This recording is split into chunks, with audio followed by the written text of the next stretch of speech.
Twitter Files 9 just dropped, and as usual, we've got more disgusting behavior from the U.S. government and our intelligence agencies as they trample all over our civil rights. I can't even speak. I'm so irritated. Twitter Files 9. FBI came out, responded to the previous Twitter files, and they are disavowing all of it. They wrote for us. They say, it is unfortunate that people like us who read the Twitter files, that conspiracy theorists and others are feeding the American public information with the sole purpose of attempting to discredit the agency. It's conspiracy theories? What? Well, we're going to look at some direct emails of Twitter and FBI and this guy, Elvis Chan, who we're going to learn more about. Matt Taibbi is going to deconstruct that. But first, let's take a look at this individual, Elvis Chan himself, because he is going to be the subject of Twitter Files 8 in great detail. And we've already heard from him, but just to refresh our recollection, Elvis Chan, former liaison to Twitter, working out of the San Francisco office, supervisory special agent, colluding with the big tech companies. What are your cybersecurity concerns regarding foreign influence? So there are really two things that I'm personally very concerned about, and it kind of looks like a rehash of the 2016 election. Number one, I'm really worried about more misinformation campaigns from the Russian government, perhaps from other foreign state actors.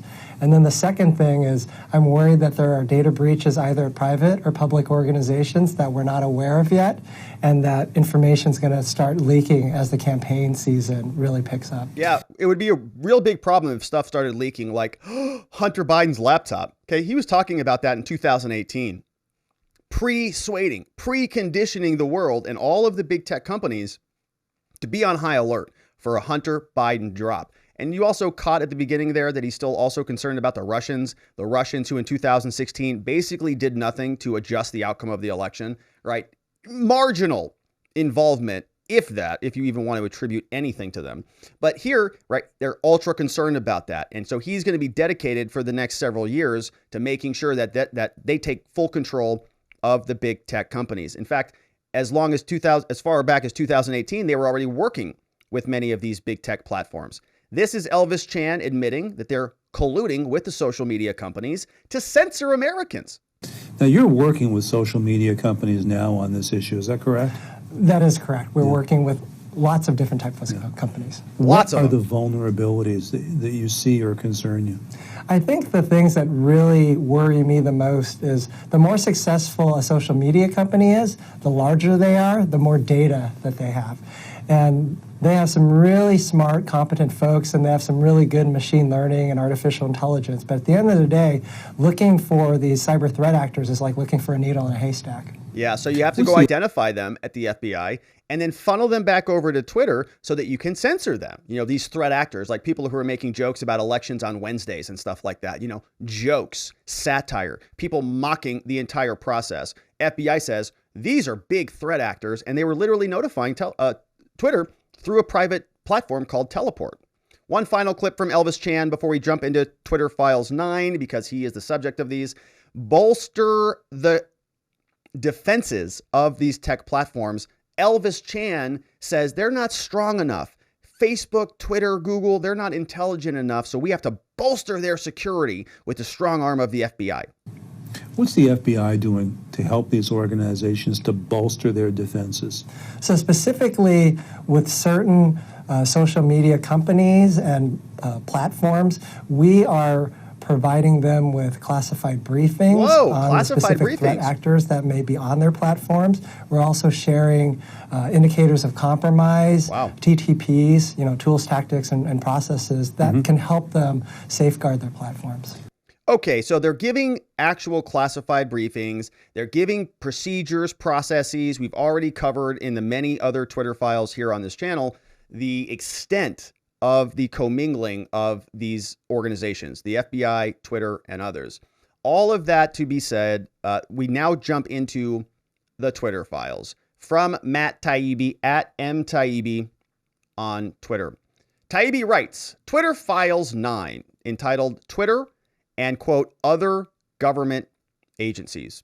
Taibbi tells us, After weeks of Twitter files, reports detailing close coordination between the FBI and Twitter in moderating social media, the FBI issued a statement on Wednesday, the one we just looked at.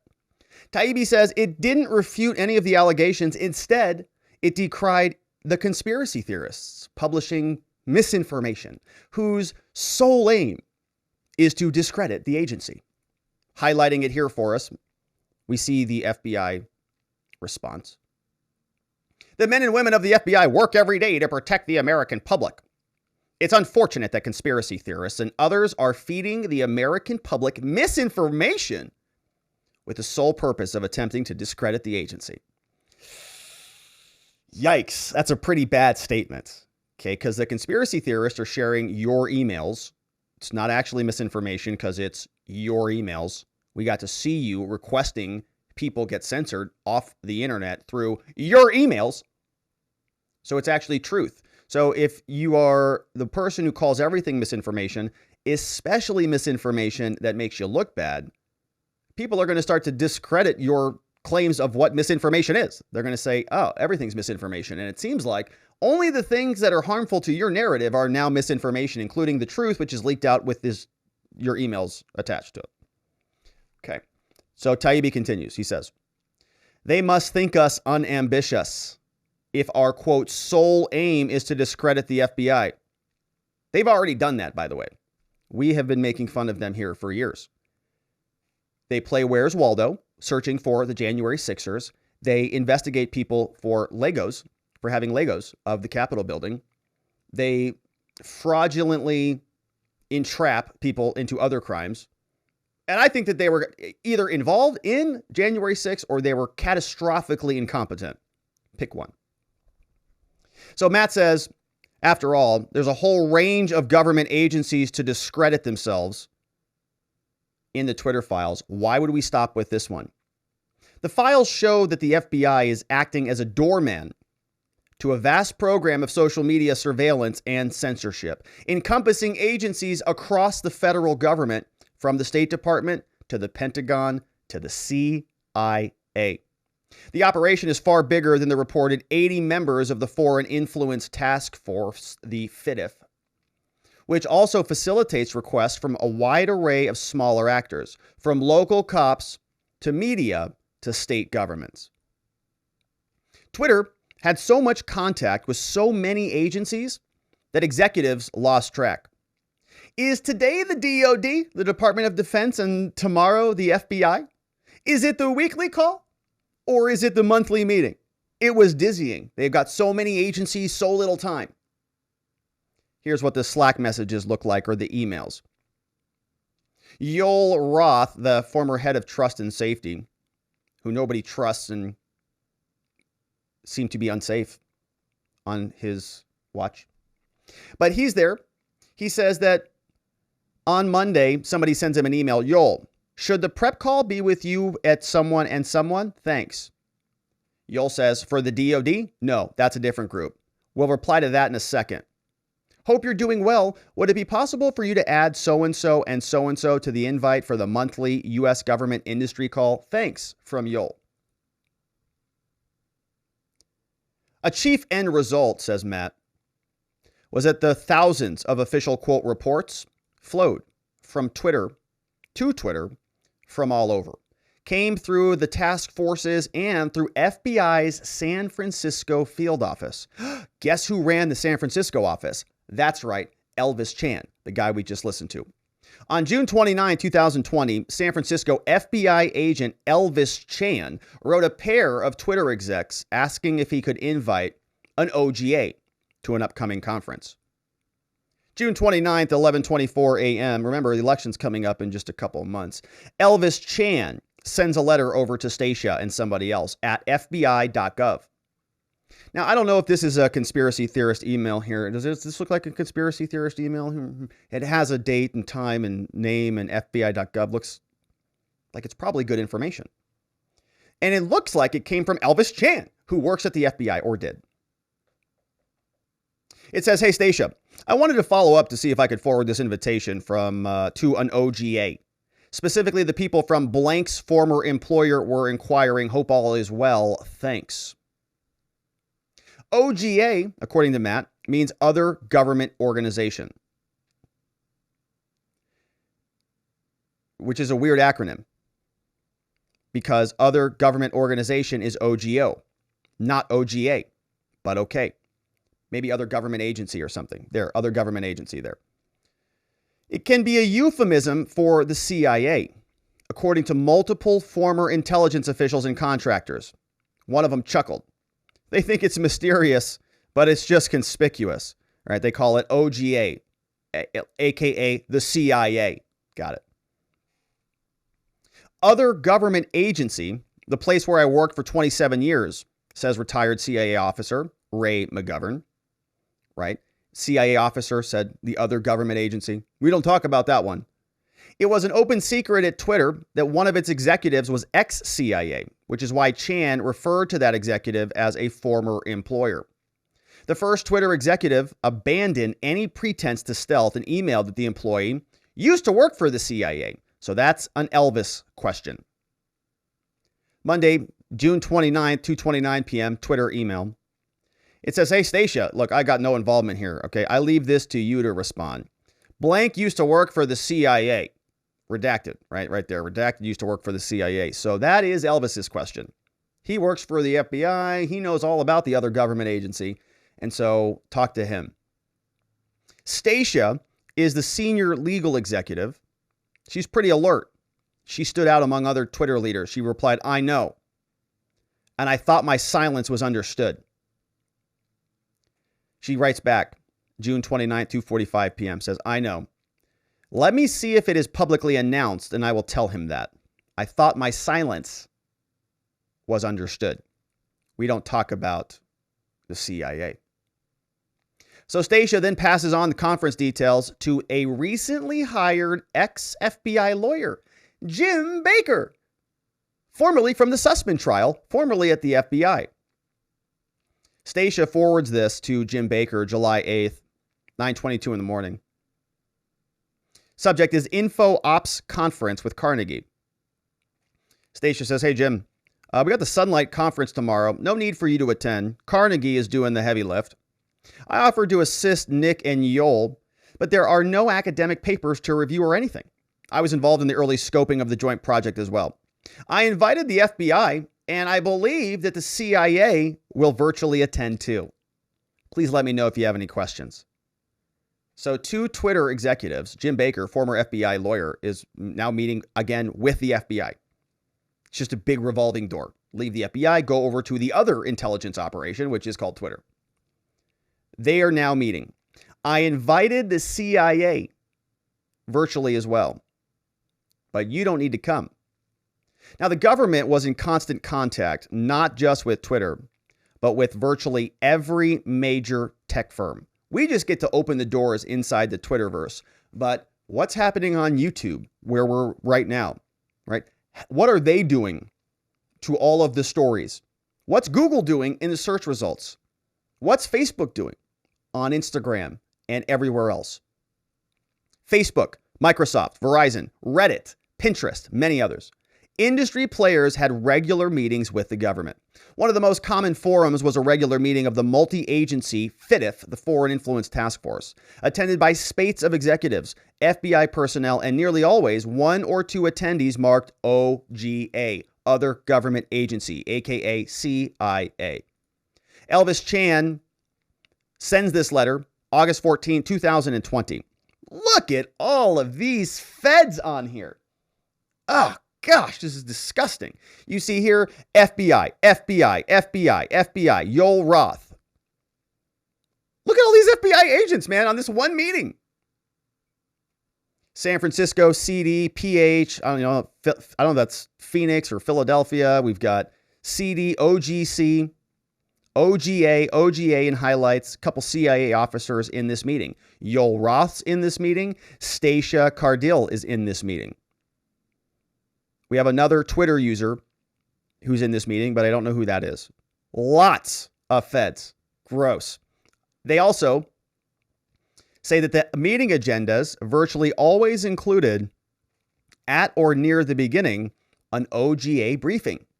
CIA, usually about foreign matters. Put a pin in that, says Matt. Here's the email. July 30th. From Elvis Chan. To 20 people. All. Please forward this to whomever you deem appropriate. The agenda. Russian status, IRA update. We also have an OGA briefing, which apparently means other government agency, which apparently means the CIA. APT 28, we've got a China status about PRC and a APT 31. We've got a global status about Iran, Venezuela, North Korea. And we've got planning for the elections down there at the bottom. Isn't that beautiful? On July 30th, just a short couple months before the big election between Trump and Biden. What's the FBI's posture? Better tell you about that. What's your posture? Better talk about that one. And information sharing channels and methods so that we can cooperate and coordinate openly. So when we need to send you something we need removed, you're on it. Another OGA briefing, that one was on August 14th. So 2 meetings back to back, 2 weeks apart, August 14th, same thing. OGA briefing. Now, we talked some time ago in an earlier Twitter file about something called state action, when the government is taking over an industry or putting pressure on an industry or essentially subsuming that industry.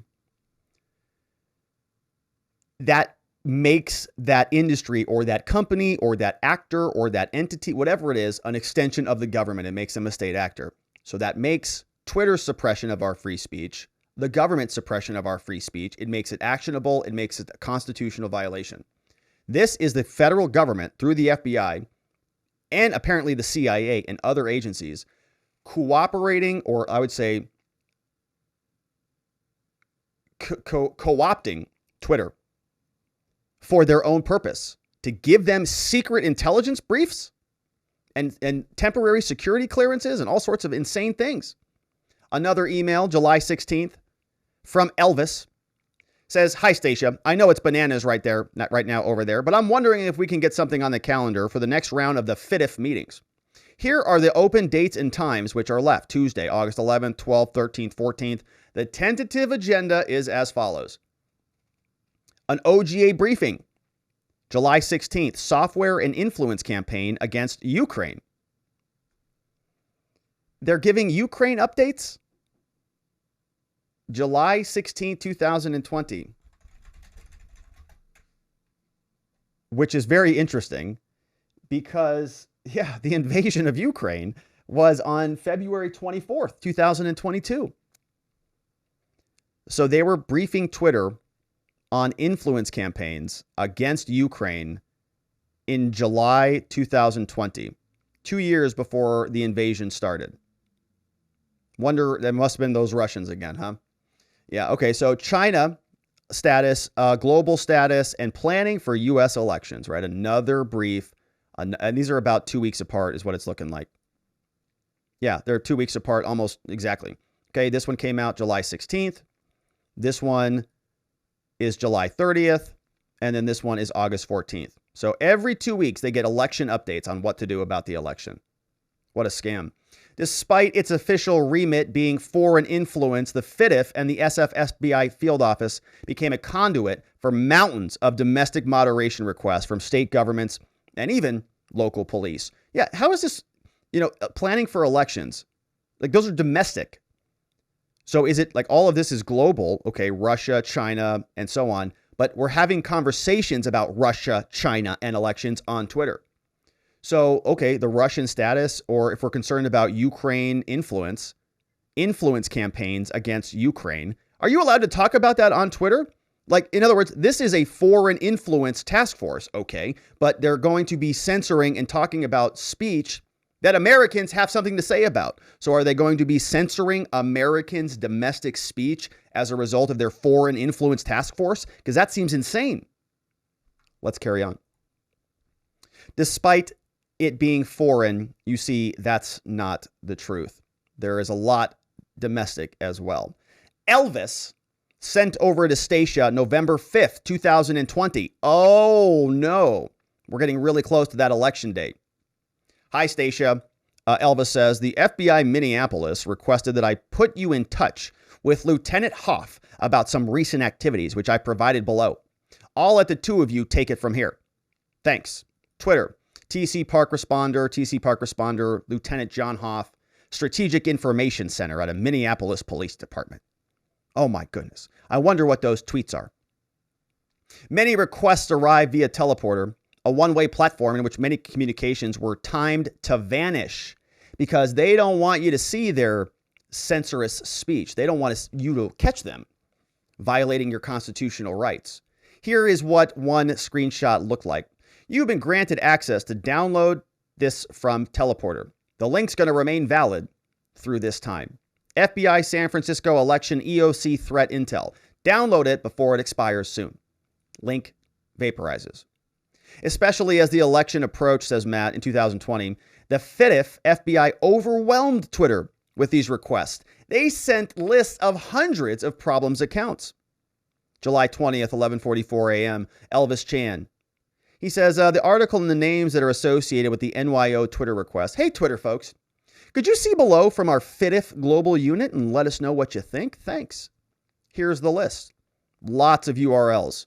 This is what Twitter is doing, right? And at this moment in time, they don't have to play Where's Waldo yet with the J6ers. So they're bored. They're playing Where's Waldo with another modality. This time it's Twitter.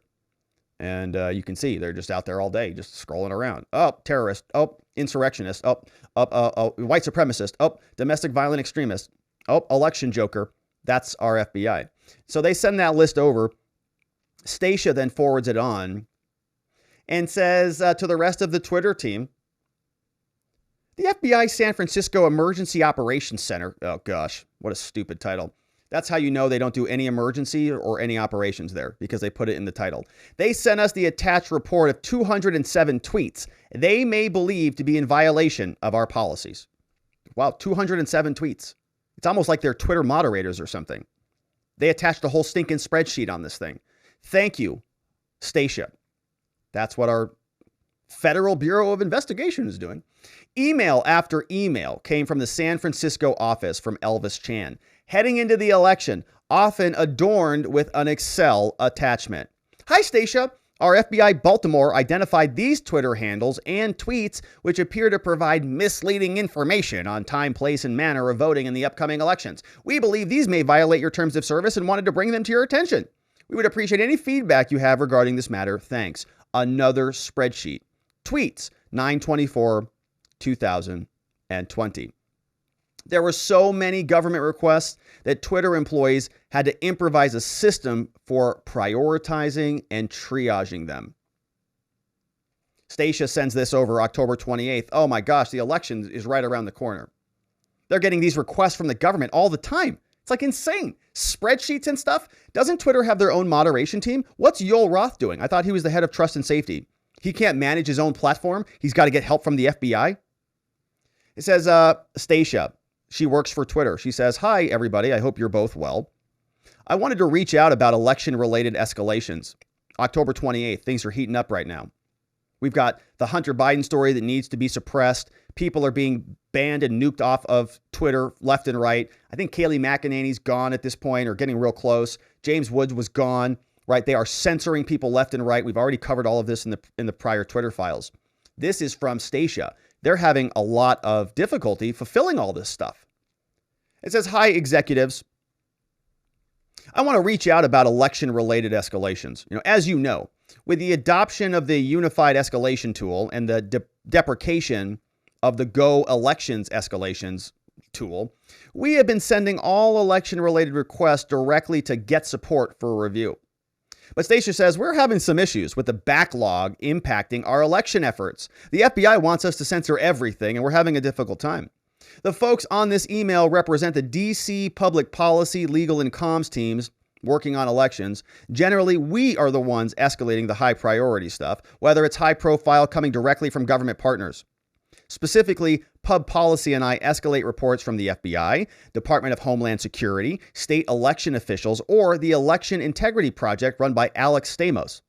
Comms escalates a lot of content tied to press inquiries about election issues. They say, is there some way we can figure out an accommodation to prioritize the reports we escalate, particularly in light of the deprecation of the old tool? Although every hashtag tweet is valued, I believe it is likely that our reports are the most credible and most urgent, at least for the next week. Really appreciate any assistance or guidance you can provide. Thanks, Stacia. Okay, so Stacia is saying, like, this is a request to her superiors. It's like, hey guys, you want me to, all of these requests are coming in. I think you should prioritize mine. Other people are great. Twitter's great. And there's a lot of other issues, but I am specifically, okay, Stacia, I'm working with FBI, DHS, state elections, and some election integrity project run by Alex Stamos, which is evidently some computer scientist professor at Stanford, former chief security officer at Facebook. Yeah, okay, so typical. Yeah, okay, so a little bit more about this fella. This is Alex Stamos. I'd never heard of him.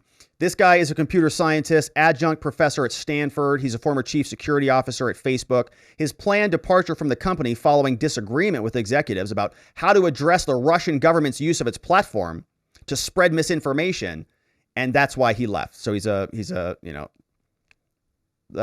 big censor is basically my opinion of what it sounds like his work is involved in. So that's the guy that they're working with at Twitter, which makes total sense.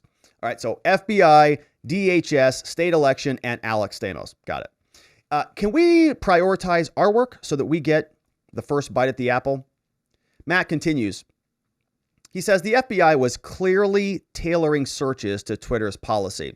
The complaints were almost always depicted somewhere as a possible terms of service violation, even in the subject line, because we know how much they hate that. Elvis sends this one over. Oh, hey, sorry.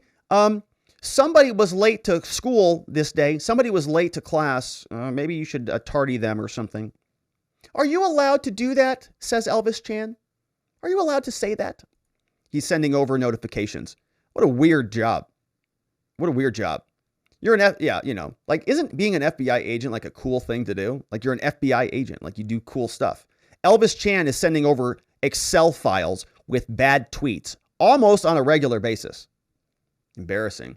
Twitter executives noticed that the FBI appeared to be assigning personnel to look for Twitter files. An email came in November 3rd, just a few days before the election. Stacia sent this over to Jim Baker, ex-FBI lawyer. Says, hey, Jim, they got some folks in the Baltimore field office and at the HQ that are just doing keyword searches for violations. Okay, like literally. This is probably the 10th request I've dealt with in the last 5 days, but I never typically include a huge distribution on it because there wasn't really a need for this kind of visibility. Let me know if you have any other questions. Okay, so the FBI is like an annoying ex-girlfriend or something, just sending text, or ex-boyfriend for Stacia. Sending him text, remove this, remove this, remove this. She's like, it's the 10th request, for crying out loud. Good Lord. Enough already. Even ex-FBI lawyer Jim Baker agreed. Said odd that they're searching for violations of our policies. Why are they doing that? Also odd that they're searching for violations of our policies. Because they're using it as an in. They don't care about those jokes. They care about getting access to you so that they can compromise you. Have you ever seen a spy movie ever? They never go in and say, can I have your entire account, please? Your entire bank account, please? I also need access to that art. They never do that. It's always this slow little drip. Or you bump into each other at the mall. Oh, you dropped your purse. Let me pick that up for you. Oh, next thing you know, you're robbing the Louvre. So it's a slow drip. Jim Baker knows exactly what they're doing, but finds it odd because, he wasn't a great FBI employee. The New York FBI office even sent requests for user IDs and handles of a long list of accounts named in a Daily Beast article. Senior executives say that they are supportive and completely comfortable giving you anything you need about them. Elvis Chan got an email July 20th, 11:41 a.m. Says the article and names associated with the Twitter request. Elvis, the Daily Beast article and the associated names. Went back over there. It says right-wing media outlets were duped by a Middle East propaganda campaign. So they went and they tracked down the users for Elvis.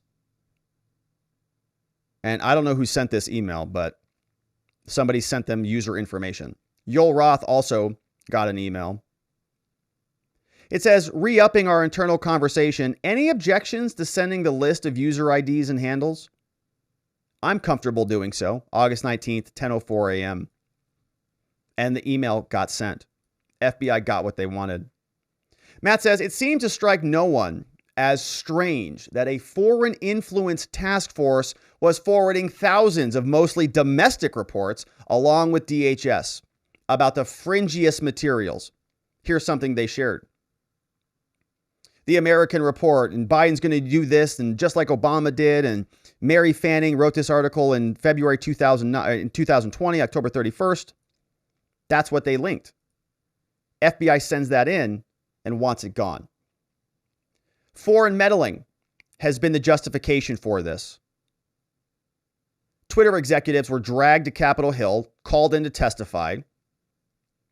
New York Times wrote an article. Their headline says, tech executives are contrite about election meddling, but make few promises on Capitol Hill.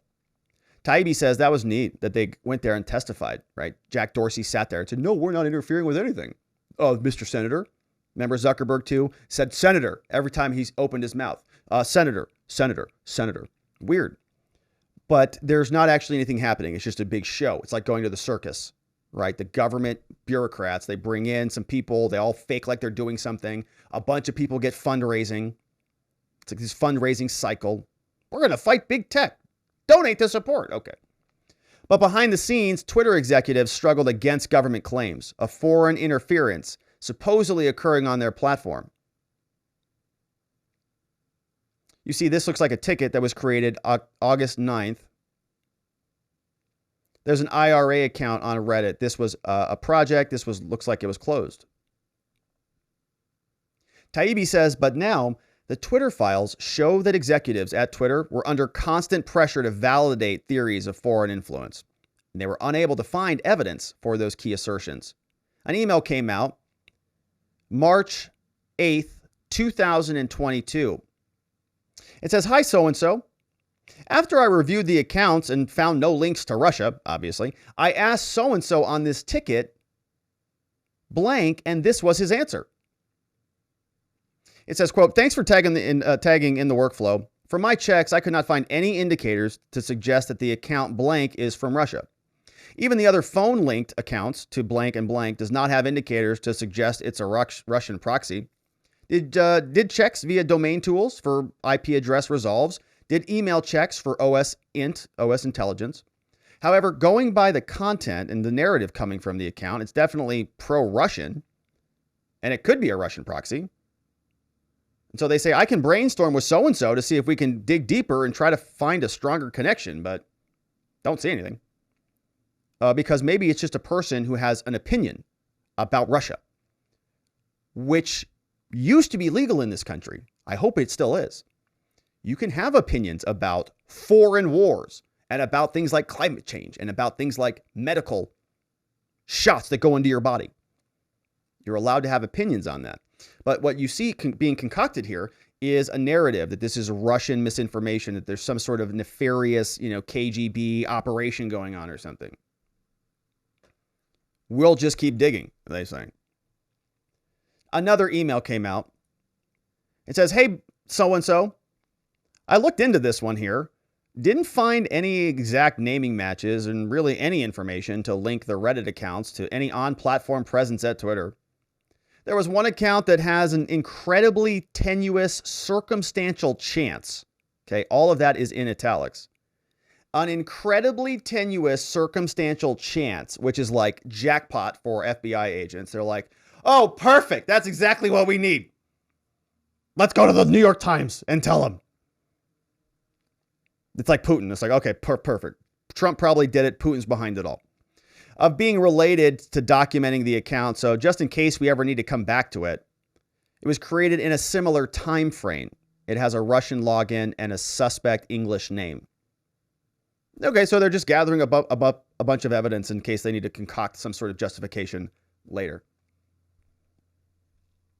Incredibly tenuous circumstantial chance. Why would you even mention that? Incredibly tenuous circumstantial chance. I might use that in court. A judge, look, did he do it? Did he do it? Ladies and gentlemen, it is true that there is an incredibly tenuous circumstantial chance. But I don't think that would go over well. It's not good. Not good. All right. No real matches using the info, former Trust and Safety Chief Yoel Roth said in another case, noting some links were, quote, clearly Russian, but another was a house rental in South Carolina.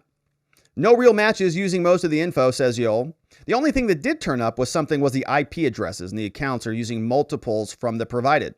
But even then, nothing looked particularly violative, some clearly Russian though, but also included an account for a house rental in South Carolina. Yoel says not really worth taking out, but there are two personas linked to two clusters they might be interested in. Both appear to be Russian-like names. However, I wouldn't even call that a slam dunk since it was based on IP data, and I think at least one of the returned accounts from the IP data doesn't at all look related. So they're just trying to find Russian-sourced Twitter accounts. In another case, Yoel Roth concludes that a series of Venezuelan pro-Maduro accounts are unrelated to Russia's Internet Research Agency, because they're too high volume. This email comes. It says to Yoel. This is from Yoel. Yoel's responding. He says, hey, thanks for reaching out. A couple things from a quick review. A few of the accounts whose tweets appear in your list are not Russia linked. In February 2019, we re-released our IRA-linked datasets, excluding a number of accounts that were operated out of Venezuela. Those accounts were extremely high-volume tweeters, generally using automation in a way that was pretty uncharacteristic of a lot of IRA activity.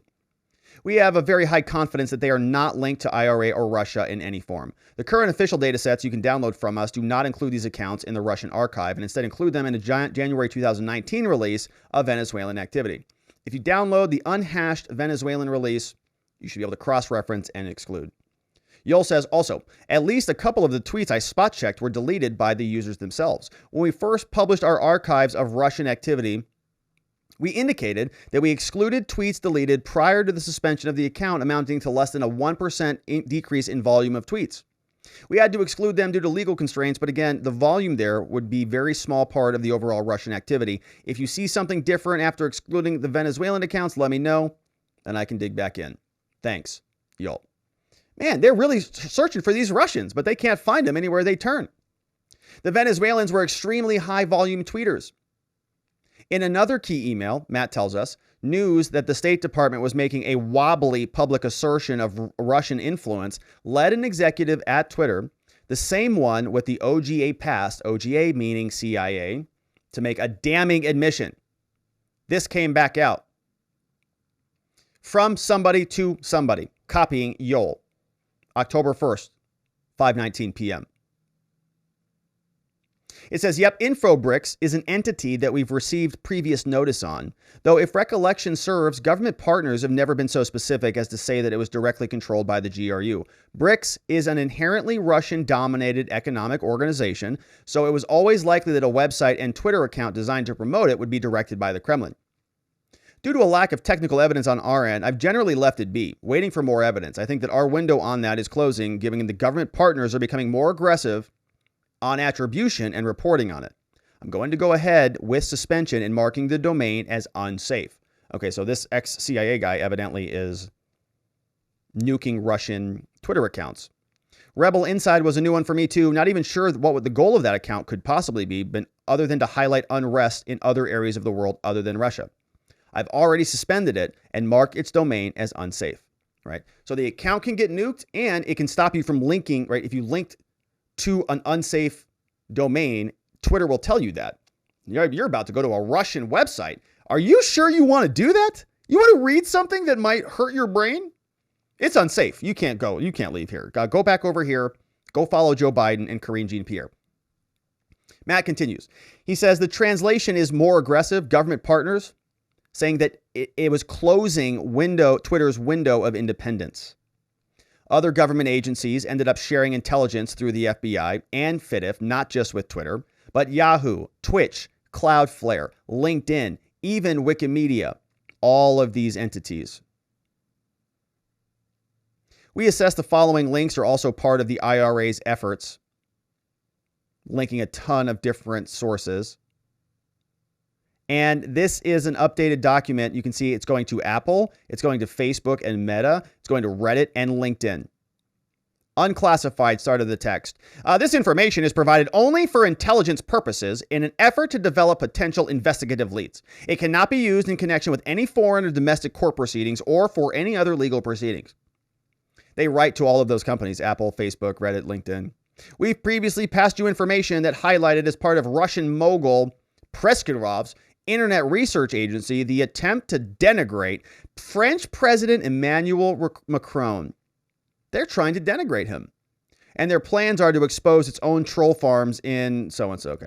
So they're updating all of the big tech companies. Matt says, former CIA agent and whistleblower John Kiriakou believes he recognizes the formatting of those reports, the one we just looked at. Looks right on to me, he says, noting that what was cut off above the tear line was the originating CIA office and all of the copied offices. He's saying that right above this tear line. The tear line must be used as is. No changes to the text language are permitted. So he says right above this, there should be something else. The originating CIA office and all of the copied offices. Many people wonder if internet platforms receive direction from intelligence agencies about moderation and foreign policy news stories. It appears Twitter did, in some cases by the FBI. These reports are far more factually controversial than their domestic counterparts. One intel report lists accounts tied to Ukraine neo-Nazi propaganda. This includes assertions that Joe Biden helped orchestrate a coup in 2014 and put his son on the board of Burisma. Wow. So is that what that Ukraine censorship was all about? Before the war even started, before the invasion even started? They were censoring this stuff before 2022. Here's what they were focused on. There's a suspected Russian troll farm sharing Ukraine propaganda. Monitoring indicates that a Russian troll farm is propagating disinformation on Twitter about the Ukrainian government to support Russian actions in Ukraine. Here's the spike of the data. Key findings. There were 999 Twitter profiles linked to Russian propaganda farms. Yeah, so they want to stop Russian propaganda by becoming an extension of propaganda, by propagandizing America, by shoving us stories that only we can see, that they want us to see, and by censoring our speech. Ukraine neo-Nazi propaganda, right? They're really focused on that. Another report asserts a list of accounts accusing the Biden administration of corruption in a vaccine, and saying that this is also part of Russia. They also assess with high confidence that the IRA Russia was responsible in mid-February for producing social media stories that the Biden administration was selling the vax to certain countries. Often, intelligence came in the form of brief reports, followed by long lists of accounts. Accounts were deemed to be pro-Maduro, pro-Cuba, pro-Russia. This one had over 1,000 accounts marked for digital execution. So Elvis Chan is busy typing away, saving America, and he's drafting new spreadsheets. Suspected bot accounts. These accounts were found to be linked to Maduro. Nuke 'em. One report says a site that was documenting purported rights abuses committed by Ukrainians, saying it's directed by Russian agents. So those stories are fake, right? Unclassified. We assess that the tragedy of Donbass, donbasstragedy.info, a website documenting purported human rights abuses committed by Ukrainians, is directed by the Russian general staff. So that has to go, obviously. That's illegal. Can't have those stories. Now, intel about the shady origin of these accounts might be true, but so might at least some of the information in them about neo-Nazis, rights and abuses in Donbass, and even about our own governments. Should we block such material? It's a great point, Matt. Exactly the point that we're making. You're allowed to have opinions about that. You're allowed to say that type of stuff. This is difficult speech dilemma. Should the government be allowed to try to prevent Americans and others from seeing pro-Maduro or anti-Ukrainian accounts? The government allowing you to not see certain stories, to not view the news, to have opinions or get opinions from other people? No. In fact, the First Amendment says so. Free speech. They can't censor us. Often intel reports are just long lists of newspapers, tweets, or even YouTube videos guilty of anti-Ukraine narratives. Now, all this of course, this stuff is coming out now after the invasion. This is now August 2022. So now that it's in full swing, we're in full-blown war now, that the U.S. is funding to the tune of over $100 billion. Now this starts to make sense. But why were they so interested in it in 2020? I mean, really the only threat back then was the exposure of the corruption. But they were very concerned that leaks might come out. The Russian mogul is operating the IRA, and they want all of these YouTube addresses to get nuked. This one's going over to Meta, Reddit, LinkedIn, and Apple, sharing YouTube shorts. Wonder what YouTube's doing about some of this. Same here. Also, Twitter links. The IRA was responsible for the following posts and controlled the underpinning account handles also over there. More here, all unclassified. End of text. Taibbi says that sometimes, not always, Twitter and YouTube blocked the accounts. But now we know for sure what Roth meant by the Bureau, and by extension, the IC. Yoel sent an email, privileged and confidential, to his team. Yoel says, "Hi, team. The questions we received are attached.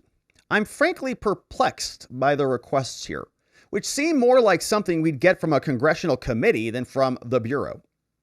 There's a big discussion to be had about state-controlled media, which will be impacted by the label launch later this month, but I'm not particularly comfortable with the Bureau, and by extension, the intelligence community, demanding written answers here. What's your perspective on how best to navigate? Thanks. Yoel." Yeah, and this was a letter, right? We've covered all of this previously in the prior Twitter files, but when Twitter was giving answers to the FBI that the FBI didn't like, they demanded written answers. They said, hang on a minute, we want to know why you're not coming to the conclusions that we want you to come to. Facebook came to the conclusions we told them to come to. Google and YouTube came to the conclusions that we told them to come to. Why have you not come to the conclusions? Ultimately, they did. The line, says Matt, between misinformation and distorting propaganda is thin. Yeah, it's very thin. Are we comfortable with so many companies receiving so many reports from a, quote, more aggressive government? I'm not. The CIA has yet to comment on the nature of its relationship to big tech companies like Twitter. Twitter had no input into anything I did or wrote. The searches in this story were carried out by third parties, so I saw what I saw could be limited, says Matt. Continue to watch Barry Weiss, Schellenberger, and Li Fang, and this space for more. Issues coming up ranging from COVID to Twitter's relationship to Congress and more in the next Twitter Files drop. And another peering inside. The veil is, of course, lifted continually by these Twitter files, and more disgusting behavior from our government, censoring Americans at every turn. Of course, we will continue to cover that and more.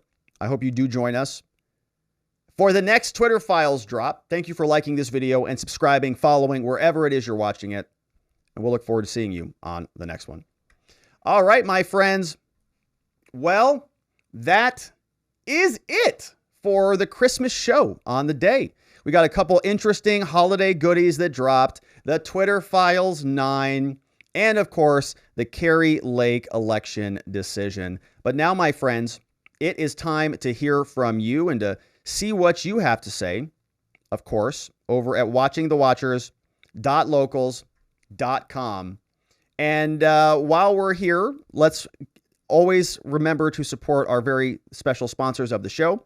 We're going to take a quick beverage break and say thank you to 4 Patriots before we jump into your comments and your questions on this lovely Christmas. My friends, a food shortage could be coming. Even in the United States, experts have written about this as recently as July. Drought, inflation, even new policies are pushing America's food supply near its breaking point. That's why survival food is more important. Cheers, my friends. Merry Christmas. Ever. And you can create your own stockpile of the best-selling 4 Patriot survival food kits ever. This is not ordinary food. We're talking about good for 25 years super survival food, hand-packed right in family-owned facilities in the United States, giving jobs to over 200 Americans. The kits are compact, they're sturdy, they're water-resistant, and they stack easily. They have different delicious breakfast, lunches, and dinners, and you can make these meals in less than 20 minutes. Just add boiling water, simmer, and serve. And right now, you can go to 4patriots.com, use code Robert to get 10% off your first purchase